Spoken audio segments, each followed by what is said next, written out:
The Ethereum Merge has been described as one of the most significant events in the history of the crypto ecosystem and as one of the riskiest and most complex real-time software upgrades ever attempted. While the attempt was a success, the long-awaited Ethereum blockchain's mega upgrade finally went live on September 15th without a hitch, moving it from a proof of work to a less energy-intensive proof of stake system. Now, the success hasn't been reflected in the price of ETH so far. In fact, on the contrary, what are the implications of the merge then? What's next, and how valid are concerns of more centralization now that whales can purchase large stakes? In fact, is true decentralization at large really even possible? Well, joining me now to discuss this and more is Anthony Iorio, one of the co-founders of Ethereum. Anthony is also the founder of Jaxx and Decentral and the soon-to-be launched Andiami. Anthony, good to have you with us here on Kitco. Thanks for having me on. All right, so Anthony, let's start off with the merge. You are obviously one of the original 8 co-founders of Ethereum, along with Vitalik Buterin and Charles Hoskins. So for our viewers who aren't that familiar with you, start off by telling us about your role in founding Ethereum. So I first heard about Bitcoin in 2012, and being from Toronto, I started looking for a community as it was something that really enthused me as a technology that could empower people to be their own bank, to be in control of their digital assets. And as a technologist and someone who's been into computers since the early 80s, it was really a good fit for me when I first heard about it. And I've always been a very freedom-oriented person and never liked being told what to do and never liked normal. So I saw these technologies as something equivalent to the rise of the internet back in the 90s, and not just about the democratization of information, which is what the internet brought along, but about the democratization of value and being able to own personal digital assets. And the biggest breakthrough of Bitcoin was that for the first time ever, you had an asset that couldn't be duplicated, a digital asset that could not be duplicated. And for properties of money, it made a lot of sense. So I went headfirst in 2012, and along the way, I looked for a community in Toronto of other like-minded, enthused people, and there was nothing set up. So I started the Toronto Bitcoin Meetup group in 2012. And at the very first meetup that I hosted, Vitalik Buterin was there. And Vitalik at the time was a teenager who was going to Waterloo University in Toronto. And over the next year or so, we got to know each other very well. And I was starting to build wallets, cryptocurrency Bitcoin wallets at the time. And Vitalik showed me the white paper for Ethereum in November of 2013, and I'd passed it on to some people like Charles Hoskinson, who I'd gotten to know doing some more Bitcoin advocacy work that we were both involved in. And at the time, I was setting up a physical location in Toronto to bring together people in a space that were excited and interested around Bitcoin and decentralized technologies. And that became the first home of Ethereum, the first offices, hired the first staff out of there, and set up the first entity called Ethereum Canada back then. And then eventually we ended up moving things to Switzerland just for a little more certainty in terms of rules and regulations of where to do things. So we set up in Switzerland and added a few more founders to the team in early 2014. And I funded the operations up until we raised the crowd sale money. So we ended up raising $18 million to fund the building of the product. And prior to that, an exit that I had in Bitcoin earlier on funded the project up until that point, along with money that came in from Joseph Lubin. And then with the money that came in through the crowd sale, where we raised 30,000 Bitcoin from about 9,000 people from around the world, were able to purchase this product that we then developed and launched, and people had that product of Ether in their wallets. And kind of the rest is history. It's grown to be the second largest technology behind Bitcoin in terms of different cryptocurrencies. It's something that's expanded beyond finance, whereas many can consider Bitcoin to be limited to its scope. Ethereum really enables much more change in various different sectors. And it's just really grown to this phenomenon, I think, that has become just very substantial and being used by many companies around the world, large Fortune 500 companies. It's being used in changing governance systems. It's being used in changing and be able to change any sector really by removing non-value added participants from the equation of me and you engaging without a lot of the bulk and middle layers that are involved. So it's a technology that kind of there were more founders from Toronto here than the rest of the 8 in terms of Joseph, Lubin, Vitalik, and myself. And I was involved in kind of the hub of bringing people together and starting the community out for Ethereum and Bitcoin in Toronto and in Canada. Certainly a very dramatic contribution to the technology and to the world at large there, Anthony. Now, you stepped away in 2015? That's right, yes. From Ethereum, yeah. Because? What had happened was when the capital came in, we had 8 founders at the time. And it was very difficult for decisions to be made and to keep us very efficient and move forward. And there were a lot of different opinions and ways of looking at things. And you had developers on one side and you had more business-minded people on one side. And it was challenging to get things efficiently accomplished. And at the end of the day, when the funding came in, it made sense to be directing most of that money towards development work. Unfortunately, there was a lot of that money lost in some decisions that were made. And when Bitcoin kind of tumbled and all of the funds were in Bitcoin, and I think about half of the money was lost. So there was a lot of efficiency that had to be made to make sure that the remaining money was directed towards building out the development and building out the software.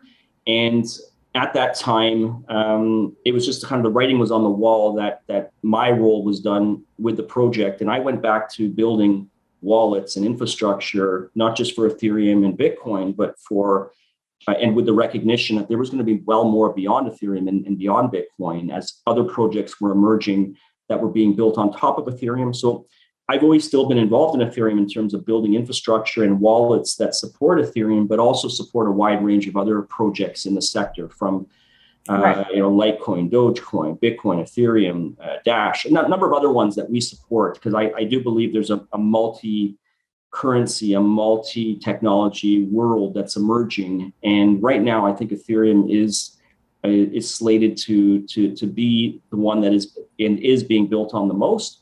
But who knows what that'll be in the future? So I kind of spread beyond Bitcoin and Ethereum and started supporting many other projects as well, and building the infrastructure and tools needed to help empower people to be in control of their digital lives. Well, there's certainly no doubt about it. You played a very big role in the development of the crypto ecosystem and continue to make a huge contribution there, Anthony. I want to focus now on the merge, moving to proof of stake and away from proof of work, because as I understand it, that was always the initial intention and part of the original concept. So how significant is it now that the merge has happened? It's significant and one of many steps that are needed to ensure the scalability of these technologies to take it beyond what could almost be referenced as a beta product or something that's definitely revolutionary and groundbreaking and has the potential to create the change in so many different areas, but without it being robust enough and scalable enough and cheap to use for the world in order to compete with other technologies that are much cheaper but more centralized. It's a big move. It is, to me, one of the most significant moves over the last few years.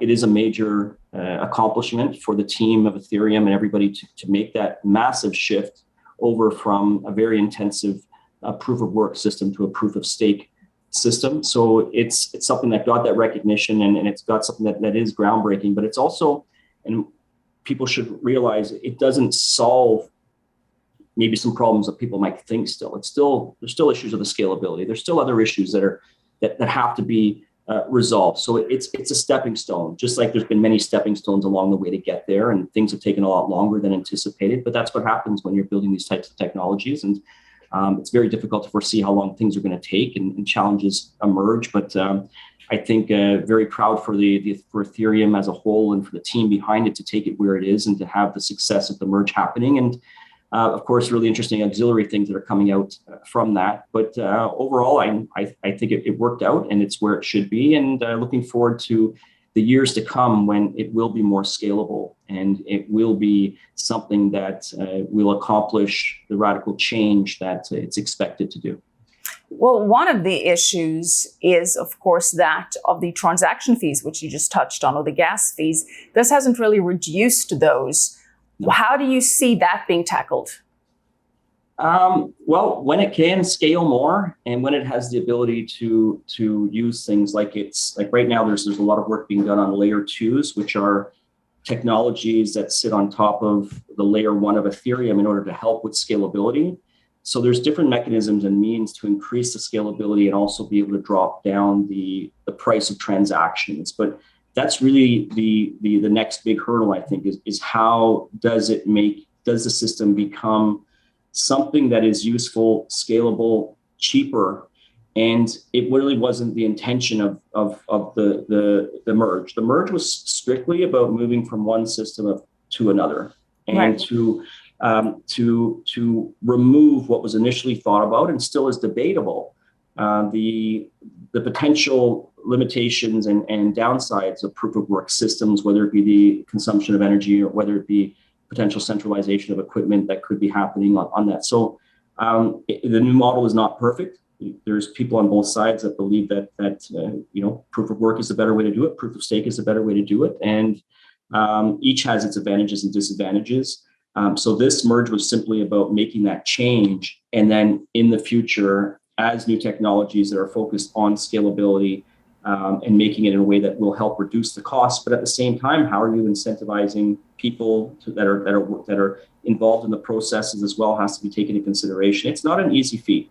These are moving from centralized system to decentralized systems, and along the way, there are limitations that need to be overcome. And Ethereum has always done, in my opinion, a good job of trying to really balance decentralization as the key aspect and not sacrificing decentralization. But can it be done 100%? I'm not sure. And that's what we're going to see in the coming years.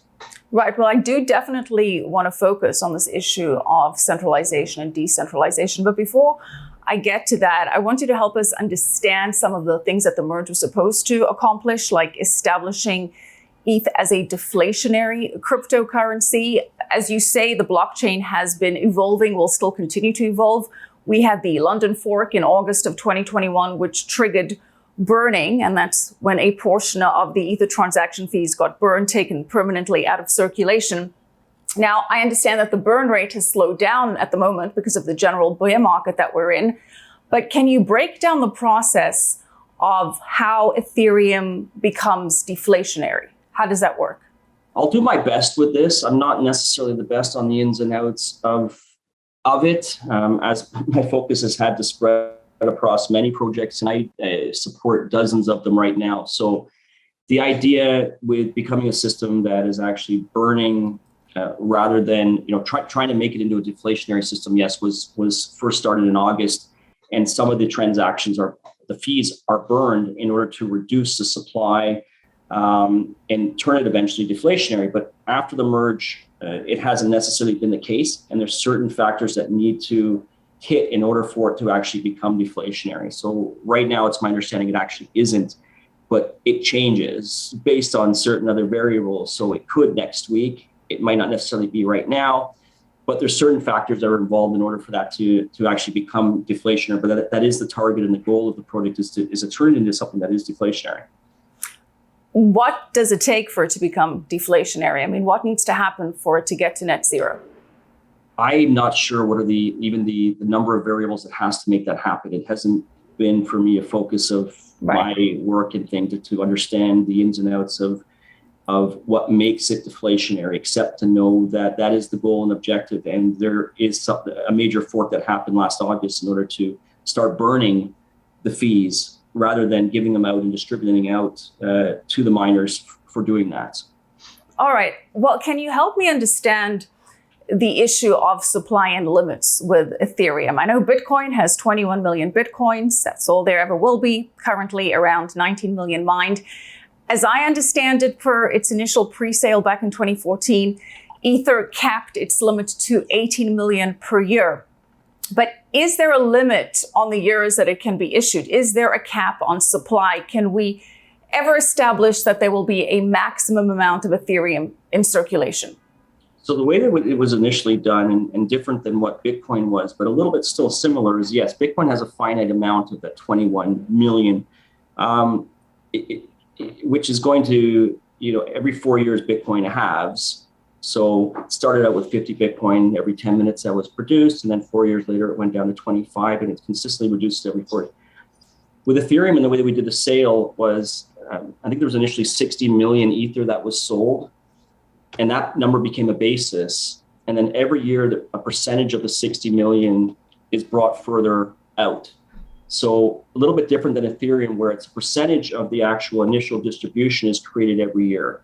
And I'm not sure whether that's been changed over the years or if they've done something to create a change in that. I'm not up to speed on what Ether, how many there are in circulation. I don't even know what there is right now. It's not something that I check, looking here, maybe there's 120 million there is right now, but it's not something I keep up to date on how much Ethereum is in circulation right now. But it was structured in a way that as a percentage, it decreases on a year-to-year basis towards zero coming out, or a percentage coming out every year. So in the future, let's say 30 years from now, it's still a percentage of what the initial 60 million was that comes out. So over time, it decreases on a percentage basis towards zero. But can we say that it'll hit a finite supply at some point? Well, even really with Bitcoin, to get it to actually 21 million exact is going to be I don't think it actually ever hits 21 million. That's the cap that it's going to be on. But since it's diminishing down to 12 and a half and then 6.25, as it goes less and less down, you're talking about generations, or could be thousands of years, I think, before it actually hits that number. So as a percentage basis, there will always be some coming out, but as a percentage basis, it works towards zero every year because the amount is based on what was out the very first year. Okay, so it becomes less and less relevant year after year of how much new is coming out, because the percentage basis goes down still towards zero. So it's similar still towards it, but what's the importance of what comes out in a year? As it moves forward, it becomes less and less relevant, the amount that is coming out each year, because of how much has come out as a whole. And as you go further and further into the future, it's really going to be meaningless and negligible, that yearly amount that is distributed. But we can't establish a number, for example. We can't establish the equivalent of the 21 million Bitcoin we would have for Ethereum. My question to you about Bitcoin is, when is it going to hit 21 million? I don't think anybody knows that. But so there is that number. So my question is there an equivalent number? Yeah. I get your point that we don't know when and it's out in the future. The equivalent is, instead of it being a fixed number, Ethereum diminishes towards zero. Bitcoin diminishes towards zero. Okay, coming out every year. It's moving towards that as it gets closer to 21 million. Ethereum diminishes towards an amount coming out every year, but it's a percentage basis of what was initially distributed. So it's going to be a very, very, very, very, very long time, just like Bitcoin is. But it follows the same slope down of what's new in 1 year based on the total supply. It becomes less and less meaningful each year because it's a percentage basis. So I don't think that there's actually a time that you can give it as to when it's going to get to zero. And there's also fractions. So Ether actually goes into multiple fractions, just like Bitcoin. There's 100 million units of one single Bitcoin as well.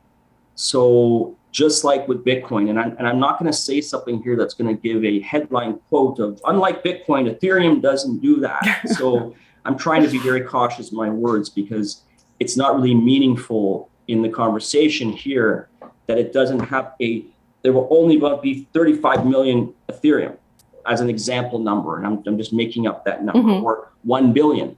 The important thing that's year after year, less amount is coming out, so that it's meaningless what comes out 1,000 years from now based on what is coming out and come out the last few years. Right. Well, I understand that it's believed that 2140 is the year that the Bitcoin mining, the last mining will take place. And of course, the mining proof of work, proof of stake argument is something that I'd like for you to delve into now. Do you think there is a better system? Better than the two? Or you mean of the two? Is there a better system? Well, you know what? Let's start with better of the two. We can start there and then compare of the two. Well, I think different, proof of stake has been used in other projects for a number of years. I think each has its benefits and downsides. I think both have centralization risks that could emerge and could happen. I think that from day one, the idea to move to proof of stake with Ethereum specifically was done to let miners know that the technologies may not be ready now, but in the future, it potentially will be. And there were certain kind of bombs put in place in order to ensure that miners, it wouldn't be feasible to actually do proof of work mining with Ethereum. So there was a difficulty bomb that was placed in the code that would go off and make it too difficult to use proof of work mining. Now, the team has delayed that year after year, but it's been known since day one with Ethereum, or very early on, that the move was going to proof of stake. So to say which one is better, there's certain key aspects of each, and you're going to have both sides of the camp that are going to make their claim for both.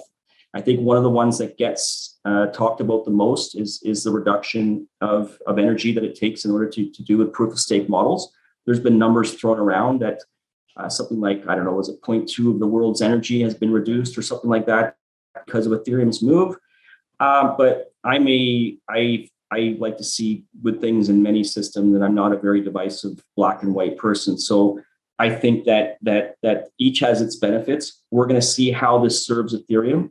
I'm concerned with centralization risks of proof of stake. I think right now it's been shown that there's only 2 addresses or something that are accounting for almost 50% of all validating that's happening. So I'm concerned with entities such as exchanges that are having a lot of the strength in the validating that's going on right now. So it's not a perfect system, and who knows, there could be things that come out that weren't thought about that might lead to bigger risks. So I'm just, let's see what happens and comes out of this to be able to make that determination about which system is better. So I'm just really not sure right now. Okay, fair enough, Anthony. And centralization is really a very big concern, and I want to expand on that. But as you mentioned, one of the big bonuses, as it's advertised, of the merge is that it now uses 99% less energy. And Vitalik reshared data that shows, as you just cited, that worldwide electricity consumption supposed to be reduced by 0.2% as a result of the merge. So you've got the environmentally friendly angle, and the ESG compliant angle is a big draw for institutional investors. So there's also the idea now that they can generate income by staking ETH, and you combine those two, and it's expected to drive major institutional interest, which of course has implications for centralization. But before we get into that, what kind of institutional interest do you expect now in Ethereum? I'm not sure. I haven't really put much thought into it. It's not something that I start thinking about institutional things, not in my real wheelhouse, but I'm guessing their ability, which is to have something that is staked for a certain percentage that they'll be earning on it, is something that they're interested, that makes an interest there.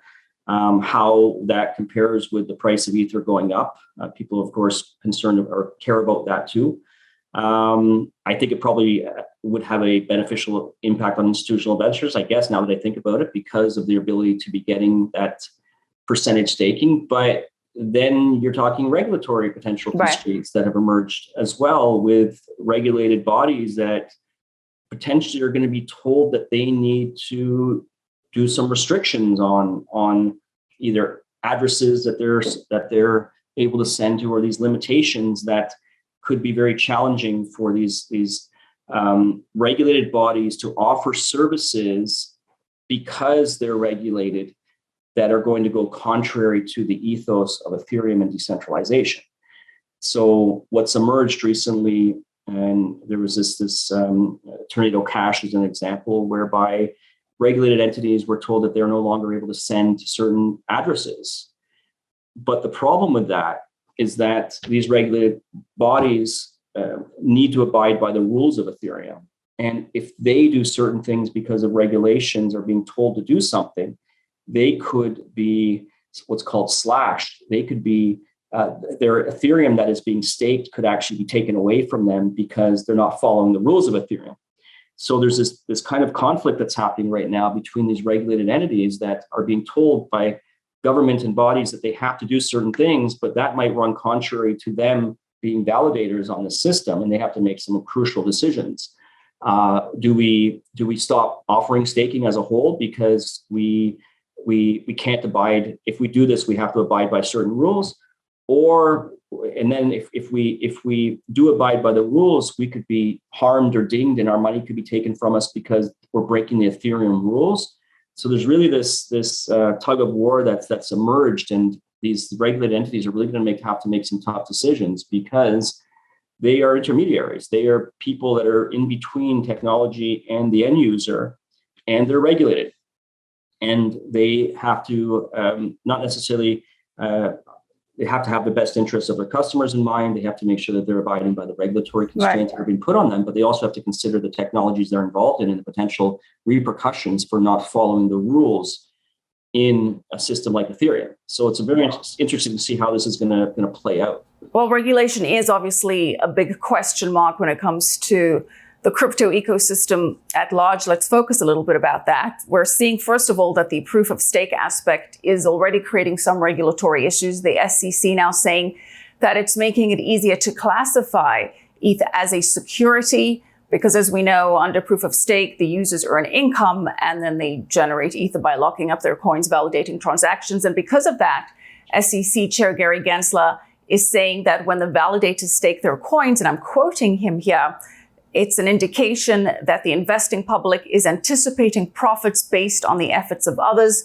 just like when a stockholder invests with the expectation that a company will make money. So it meets the criteria of the Howey test, according to the SEC. Now, what are the implications if Ethereum is categorized as a security, do you think? I don't know if I could fully go through what the implications or the impact is going to be of that, but this is maybe one of those auxiliary situations that emerge from moving to proof of stake that I'm not sure how were well considered by the team and its move on how this was going to have to be thought about regulatory wise.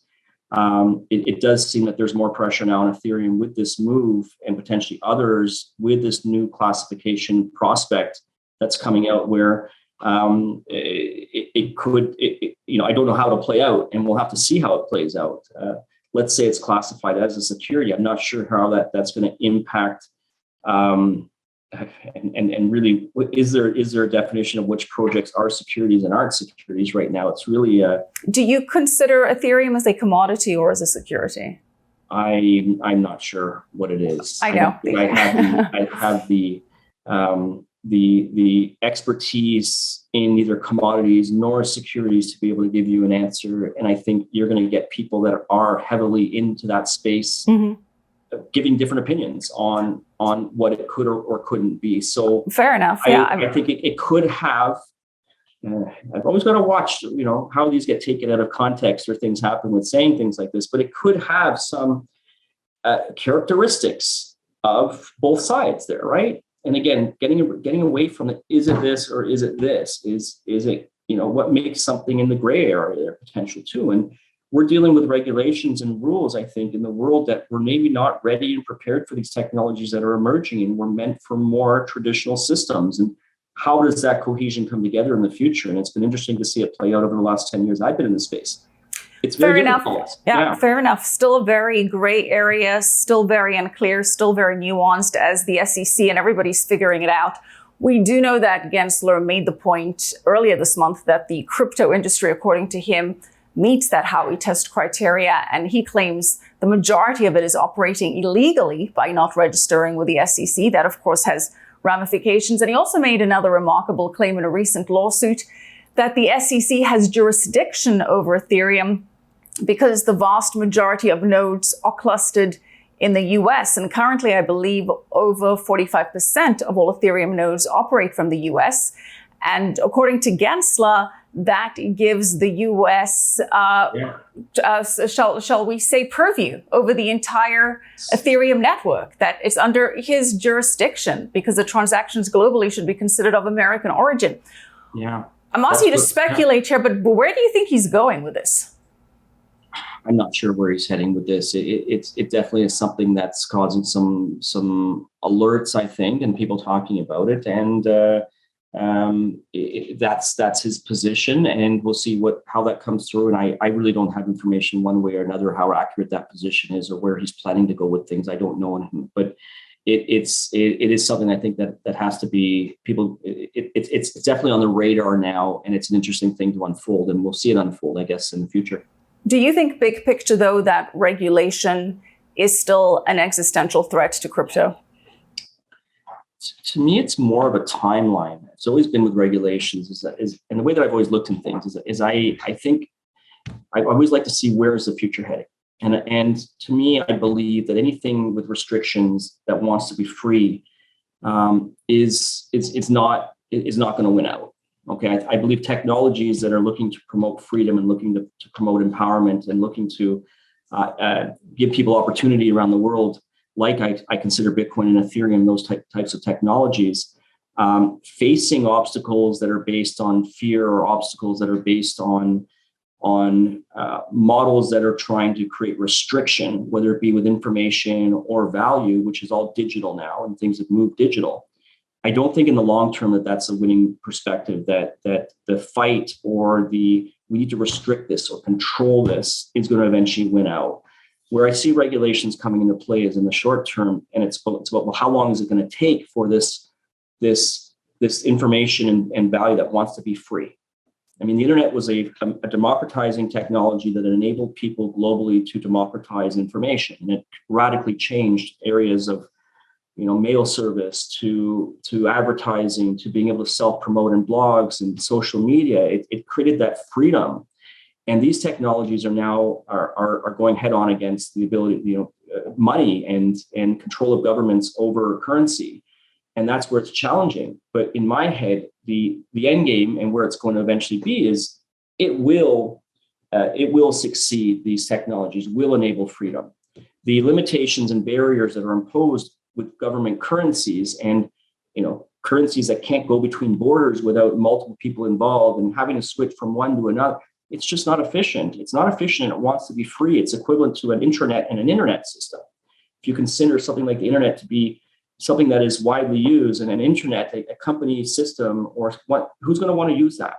So I think over time, these innovations and technologies, which are meant to empower and free people, will eventually win out and achieve those goals. So to me, it's always about how do regulators and government entities educate themselves to understand it's going to happen. Mm-hmm. And what can they do to remove the fear and to remove the challenges that it's going to create along the way? But with an understanding, let's look for new ways to treat this. Let's look for ways that don't stifle innovation, that enable more sectors to flourish and grow globally, and don't limit, because there's an opposite effect when you try to restrict things, is that you're also restricting innovation and you're restricting the potential for your company to take lead in things and to grow. And that's always the battle that regulators are facing. Yeah.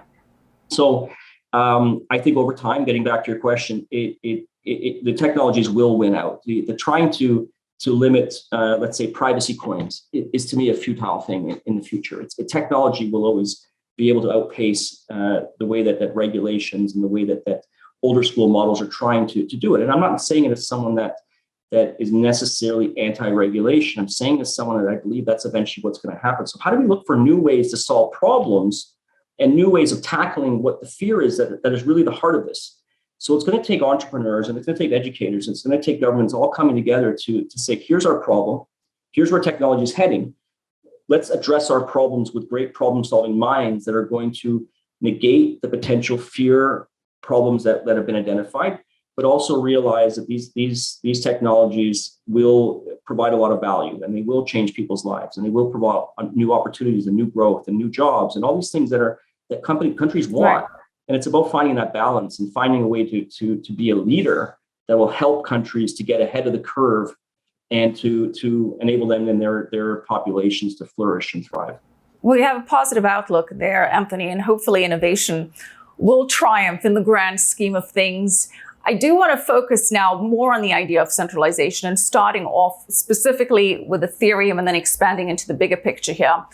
As we touched on earlier, the proof of stake aspect, concerns there that it could make Ethereum more centralized, give whales an advantage, seeing as they'd be able to stake more crypto. As you mentioned, we've already seen signs of this. The majority of the blocks, I believe somewhere around 40% or more, have been built by two addresses belonging to Lido and Coinbase.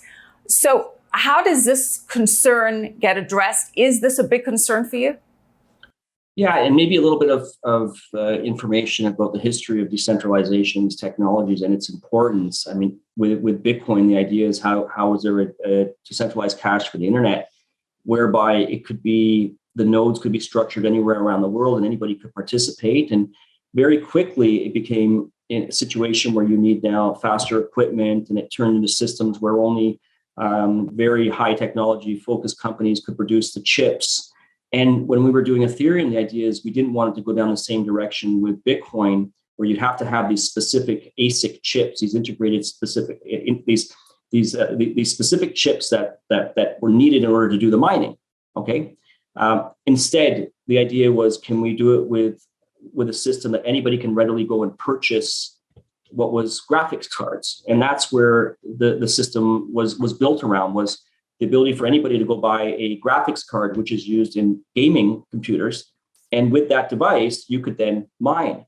So it actually enabled a little more decentralization, a little more ability and inclusiveness for anybody to go grab one of those cards. But that also could become centralized in its system. And the idea with now proof of stake and the shift away from there is, how does it maintain a large amount of validators? So what you want with decentralized networks is robust nodes. You want someone that's running the technology to be able to do anywhere in the world to participate and help strengthen the ecosystem, to be rewarded for doing so.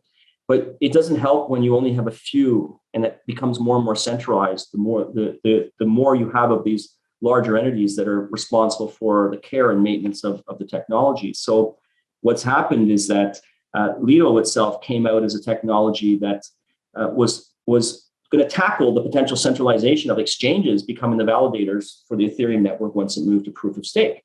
So Lido came in with the idea of, we don't want these large exchanges to have all the power and be the validators, because when you hold Ether, the more Ether you hold, the more you can stake, the more you become a validator.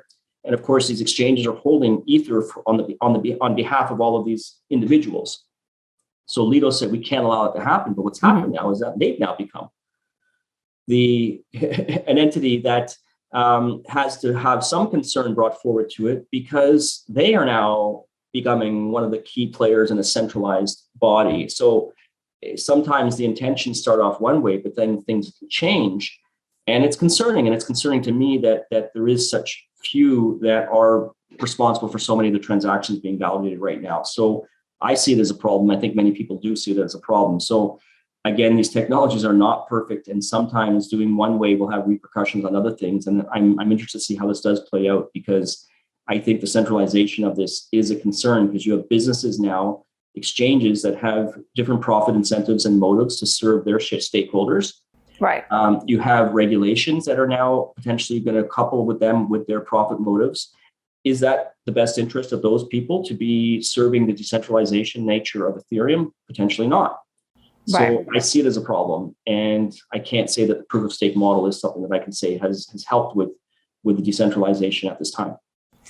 Let's touch on the bigger idea of decentralization and the concentration of power. Is it even possible, given that the basic infrastructure is dominated by a handful of players? Our access to the intellect at large is controlled by big players that are subject to government regulations. We saw that with Tornado Cash.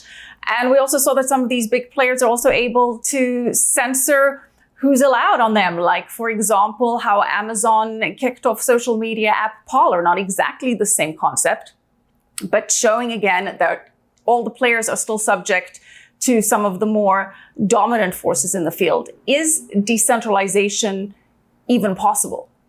Yeah, I think it's a long-term play, and I think that it's going to be a very slow process that has to piece by piece be worked out with new systems that are going to be leading that charge. And I mean, much of the web was not envisioned as something that was to be centralized. It's become very much that. The whole idea of Web3, and the way that I see it, is a user-controlled internet, which is, Web3 is the term of kind of what that represents, and to me specifically, a user-controlled internet where the user is in full control of their money, communication, and identity. And there aren't those restrictions and centralization entities that can, at a whim, decide that, no, you can't see that, or you can't do that. But on the other side, there's also a lot of scary things that can emerge when those technologies are able to flourish like that too. And this is where the fear kind of comes in. There's benefits and to centralization. There's benefits to decentralization. I've learned to understand both of those very much in the last 10 years. My company is called Decentral. But I've learned since the very beginning that I'm not a full-blown decentralist, and sometimes you need to find middle ground and find ways to do things. Like if I run a company, I have to do things that are going to ensure my company is staying compliant. And I can still support and do things around a decentralized ecosystem, but along the way to achieve the mission of what I've always done, which is how do we empower people to be in control of their digital lives, their money, communication, and identities. That's been my mission. How do I do it in a way that's going to achieve the outcome without running afoul of things? Because philosophically, if I was too grounded on one side and I was divisive the way I was doing things diplomatically, how am I going to achieve those goals in the end game? So I think that the end game is a decentralized aspect where people have the ability to make decisions that are best for them and feel that things are done fairly and things are done equitably and things are done in ways that are empowering them to be in control of their lives specifically. And the shift is happening as new technologies come out, new leaders come out, maybe with visions and plans that are going to be able to say, there is a way to create that change where more people are going to be able to be served and take us away from models of extraction, which is what a lot of business models are focused on in tech and other things, where the user becomes the actual product and people feel that they're being taken advantage of. And the business models, even though maybe are saying you're going to get this for free, at the end of the day, people's identities are being taken, or people's communications are being exposed, or people. There's always that trade-off. And how can we build the tools to empower people so that they feel they are winning and that they are being included and they're not being extracted from? And that's the change that I'm hoping to see in the future is how do problem solvers and great leaders come together to say there is a better way of doing things, a better way that brings incumbents into the mix, a better way that serves regulators and what their goals and fears are, and bringing new technologies on board. And I think what's needed is a generation of leaders and problem solvers to solve some of these larger problems. And it's one of my passions and things that I've developed frameworks for. But I think decentralization will eventually happen. It's going to be a long-term thing. But eventually, at the end of the day, it's going to be where people feel that they were able to participate in something that really impacts their lives in a way that they had choice and they had the ability to say what they wanted with their lives. And it comes down to being free and feeling that you're not being taken advantage of and things were done fairly and equitably. And these technologies are going to help to bring that forward. And is it at the expense of those that are in leadership roles right now or in power controls? Possibly, but how do you do situations where you can still bring those people along and not create a fighting situation? And that's just going to take, I think, better leadership and better models to do things that are not going to have the deficiencies that exist in a lot of models today. Well, one of the ways that you're trying to help tackle this problem is through Andiami. Can you tell us a bit about that? So Andiami is a new product that I'm going to be announcing in November. There's been a few pre-announcements, and we do have a whitelist open right now. But over the last 10 years, and getting back to the mission that I mentioned, which is building the tools to empower people to be in control of their digital lives, their money, communication, and identity. That's always been the mission. From when I got involved in Bitcoin, from when we started Ethereum, to when I continued after Ethereum building wallets, which are the interfaces for people to connect to these technologies like Ethereum and Bitcoin, or infrastructure. All these things that are needed for a user-controlled internet is what I've been building for 10 years. And Andiami is really the culmination of hardware, software, principles, tools, processes, leadership, problem solving, coming together to tackle what I see as one of the greatest risks in the technologies I'm involved in, which is centralization. Nodes is software that is run by individuals to be able to become an important aspect of a technology. And the more nodes there are around the world, the more diverse these technologies are, the more robust they are, the more secure potentially they are. So Bitcoin and other technologies are seeing a reduction in nodes because the infrastructure is becoming very centralized into the hands of few.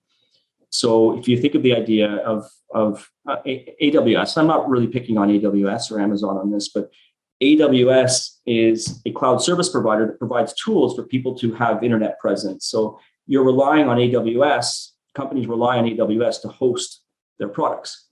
Right, yeah. In a decentralized world, though, to have to rely on a third party like an institutional trusted entity like Amazon to supply Ethereum infrastructure is really counterintuitive to what the whole ethos of Ethereum is we don't want that reliance on institutional trust. Because again, as we mentioned earlier, the institutional trust will come with caveats of serving profit motives of shareholders and potentially regulatory things. So if regulators were to go and say this particular service needs to be shut down, well, what if that service is providing 80% of the infrastructure for Ethereum to run? That's a problem. So the whole idea and thought behind Andiami is a project that helps to complement other leading projects in the space like Bitcoin and Ethereum to make sure that their node infrastructure can be increased and is more decentralized. And at the end of the day, our goal is to empower individuals with the hardware, software, and tools they need to become their own server.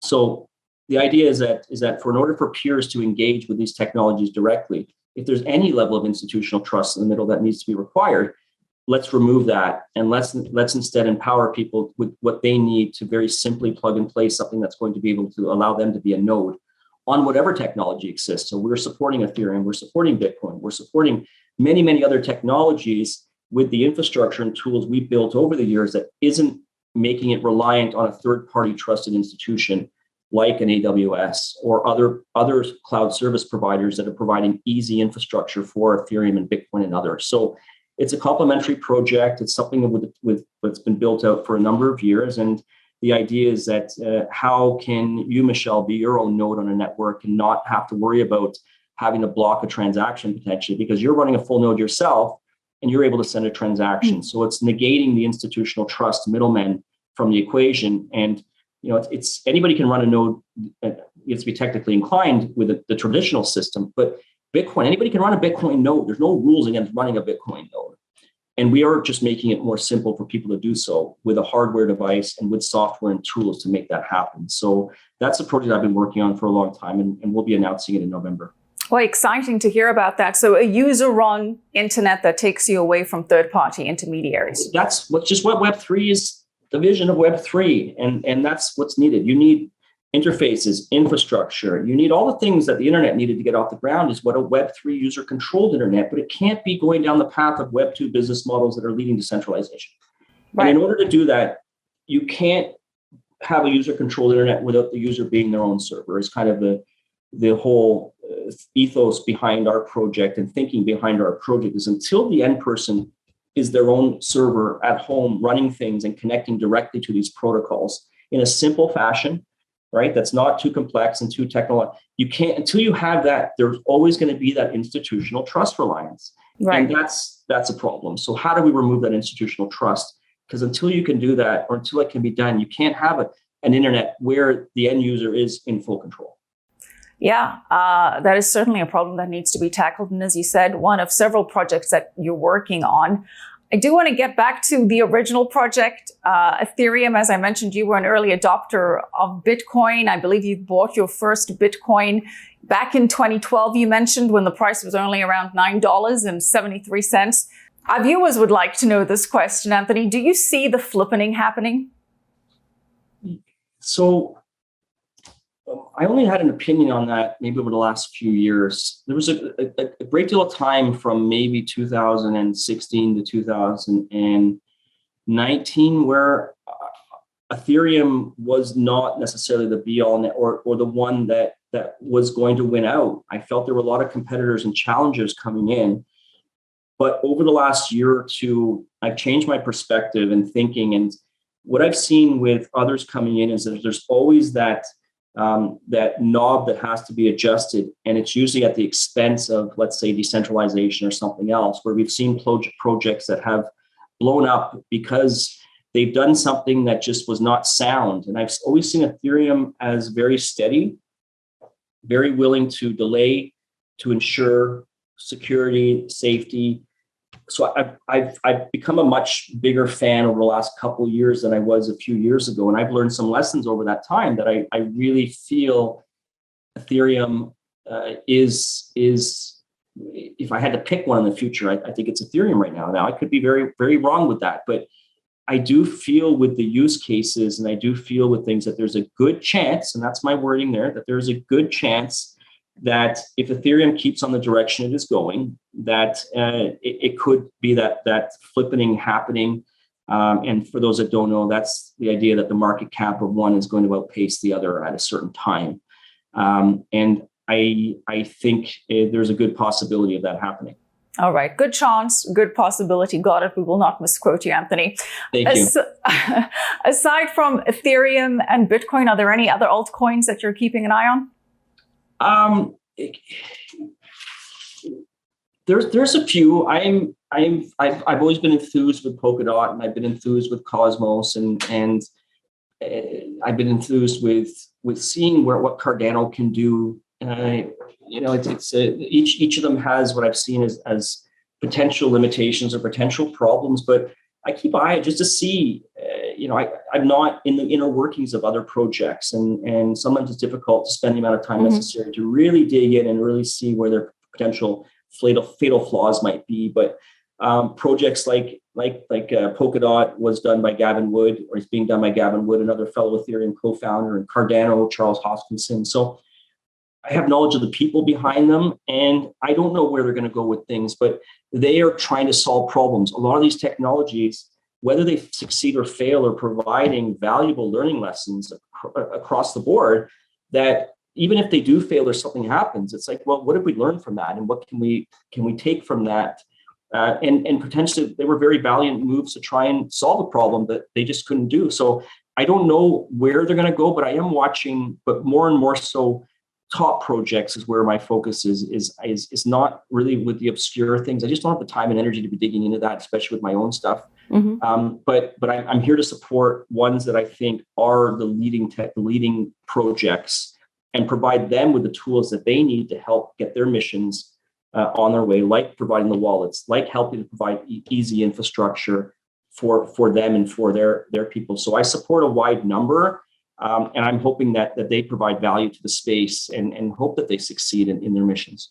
All right. Well, final question on the big picture and the big mission, because as you said, the idea was to move away from government control, to create more freedom, to create more decentralization. And they say the road to hell is paved with good intentions, because we're now seeing central bank digital currencies come out as a result of Bitcoin and blockchain and Ethereum. And in fact, Norway, for example, is using the Ethereum blockchain to build its central bank digital currency, which many would argue is the epitome of control and lack of freedom, the concept of a central bank digital currency. What are your thoughts on that? Well, I just want to first start out with, I'm not an anti-government person. I'm an anti-control person. And I think there's possible ways to do government structures that don't involve or enable individuals to have more freedom and more control to decide how their lives are going to be impacted, and to do ways that are not forcing people to do things. So I'm very much someone that likes to work with people that are willing to say that hopefully there's better ways to do things. So I've worked with a number of, regulatory bodies or government bodies that are, I have knowledge of a certain space, and I'm willing to work together to try to find better ways that are going to help improve people's lives. So I'm not necessarily someone that's saying, I'd like to create change in systems, and it's not like I'm anti-government or anti-things, but there's better ways to do things, I think, that are going to be less controlling on people. And speaking of government currencies that are going the blockchain route, and I feel that there is a little bit of a disconnect sometimes with, we want to use these technologies, but sometimes the most valuable aspects of the technologies are going to run counter to some of the goals and objectives of governments and regulators. And is there a way for those to come together in a way that's going to make sense to create something? And I don't know. I'm not sure if these new suggested currencies that are utilizing blockchain technology are going to be worthwhile and really take advantage of these really inclusive, open systems. And I think there's always going to run up with some type of tension that's going to need to be sorted out to make them something that's going to be worthwhile. All right. Well, Anthony, thank you for a very worthwhile interview. Really appreciate getting your perspective on insights. Thank you so much for joining us, Anthony Iorio. Appreciate it. Thanks, Michelle. Thanks for having me. And thank you for watching Kitco. Keep it right here.